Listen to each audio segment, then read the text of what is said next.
All right, people, this is going to be part 4 of the 4th attempt, or what I'm calling the 4th attempt. Like I said, there might be one or two that are in between these. These are in sequential order, but there might have been one or two in between them. But like I said, I stopped counting at 13, so I'm not going to list all of them. And part of that is just out of respect to some of the people who might have or might not be able to stomach things too well or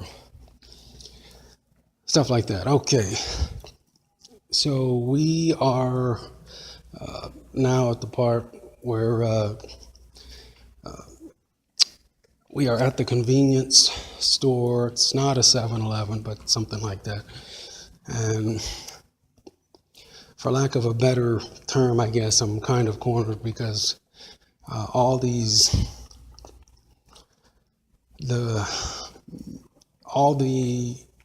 individuals that were had been literally swarm stalking me that night, and including the one that did the though it be minor, he still hit me, so the minor hit and run there. So all those guys are waiting outside. I've already placed my phone call to the lady in the store. Was nice enough to let me use her phone there. And what I did is, just based on what I'd seen, I did place that call. I got a hold of one of my relatives to please tell my family that I love them, and it's not looking too good right now.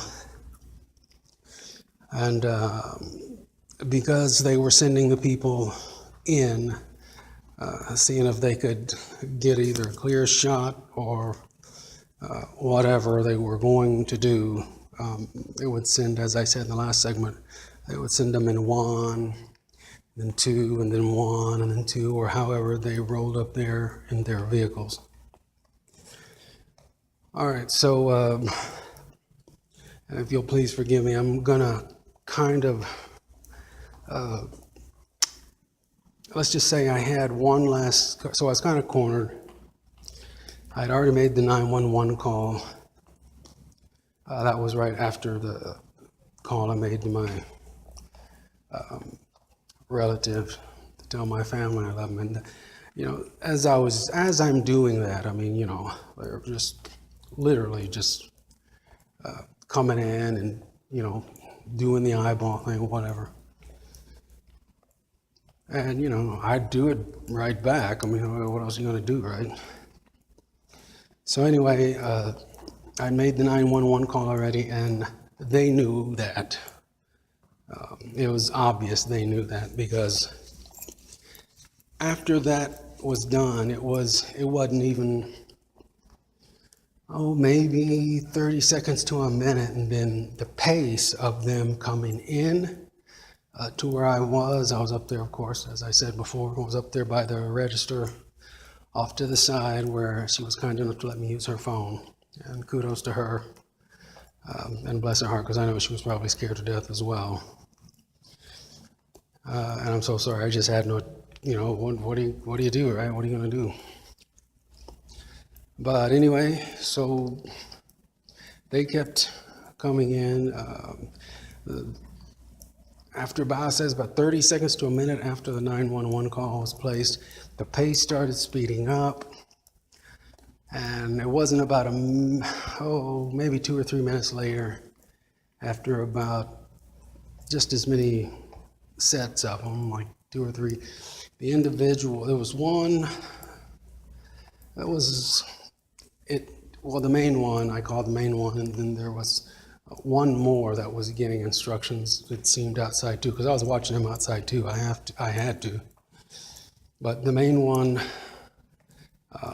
plus the other one, as I thought they were going to come in together, well, they didn't. But The main one that got instructions was that I saw getting instructions was he had already come in once and done his whatever he's going to do, but he ended up going back out. And I think that was probably like a scouting trip for him. Well, at this point, I guess they're figuring they've only got, so many minutes left before either the police or the ambulance or whoever gets there. Oh, it's just the police at this point. Get there. And it was very obvious as the pace started picking up. Then this main individual here's what the look on his face literally was. And I'll never forget it that last time. He had the look on his face of someone like they had told him outside, and I know they did. It had to be something like this because he had a look on his face as if somebody had told him, look, if you guys, or if you, want what we've offered to pay you, get in there and do this. This is it. 911's already been called. We can't hold them back forever. And they were taking forever. So I know this is like the second or third time they had already, and I have to say apparently, impeded on or intervened with the 911 call process. But I know better. I'm not even going to beat around the bush on that. Because they were taking forever. And I actually think I even had to call them a second time, but because I had to one of the nights before, I had to do that as well. But the look on his face was literally like, this is going to be probably one of our last shots. I want you to go in there. I want you to get this done. This is it. Don't come back out until it's done. Because when he came back in, first of all, let me just clarify this. There's not too many individuals who come into a convenience store after following somebody to it and then go in once, wait outside while completely staring, that's just me now, staring the individual down, the individual being me, and then getting instructions and then coming back in at a hurried pace. Okay, those people, just use your common sense, people. It's not hard. Pretty much almost don't exist, okay? Now, of course, there's going to be your regular people that will say, oh, no, maybe he forgot something. Maybe, Well, I'm sorry, but in my world, those are the ones involved.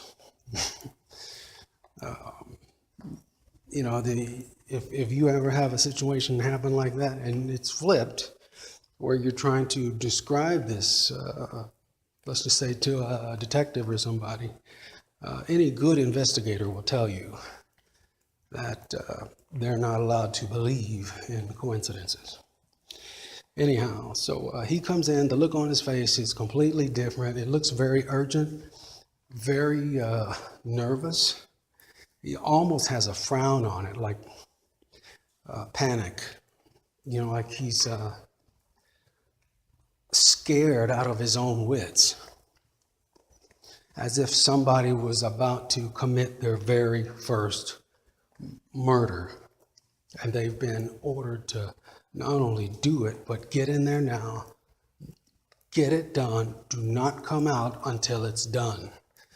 Because at this point, like I said, this is,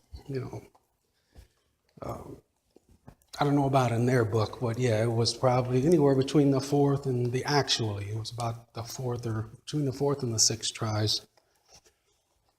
I think that they had done, anyhow, that was the look on his face. So when I saw that, I knew that this was, and let me just put it this way, I had one last card that I could play. Now, people, just understand, this is after several nights of them doing this crap, and you've got to literally, gather your own intel. You've got to do counter intel, and then calculate to the best of your ability what the best response will be, and the most safest response will be, as to save your own life for real. It's not easy, people. And quite frankly, it's ridiculous what these people, these beings, as you know I call them, just because to me no human is that unfeeling and that evil.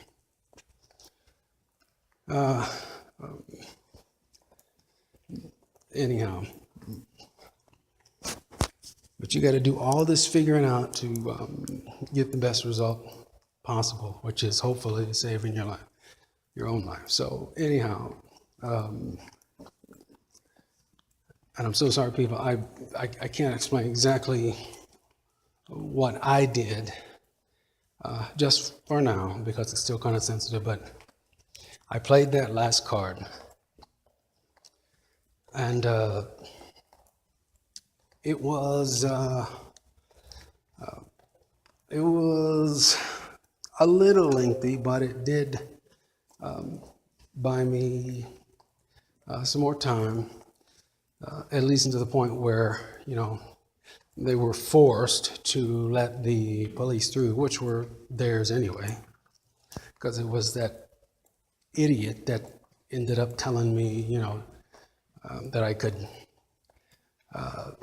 never go to or shop at the venue I had just come from, when I found out later, as I talked directly to the manager myself, who basically proved that the skinhead policeman was lying out his ass.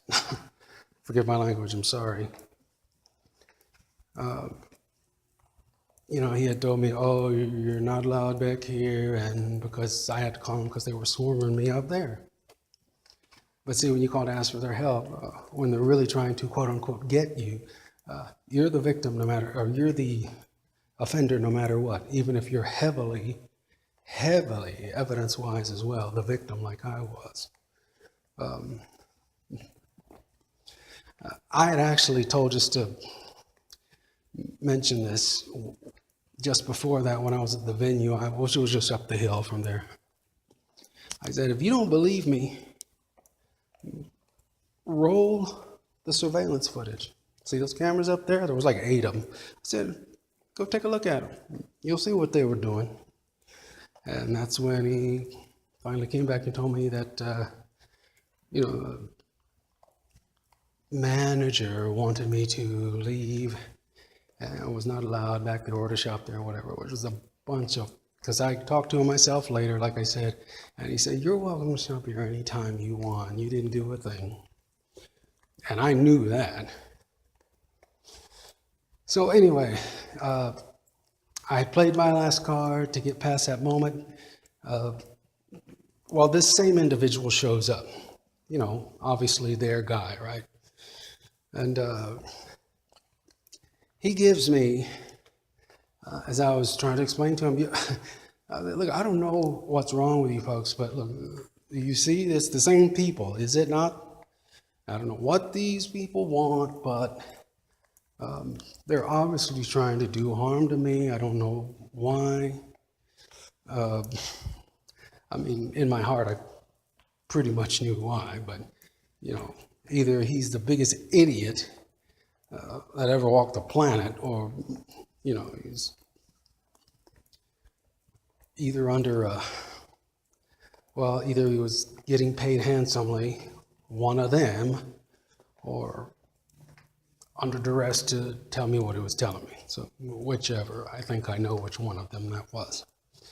So anyhow, this is the thing that shocked me when I walked out the door, and I'll be right back to tell you about this in, I guess, the 5th and final part here.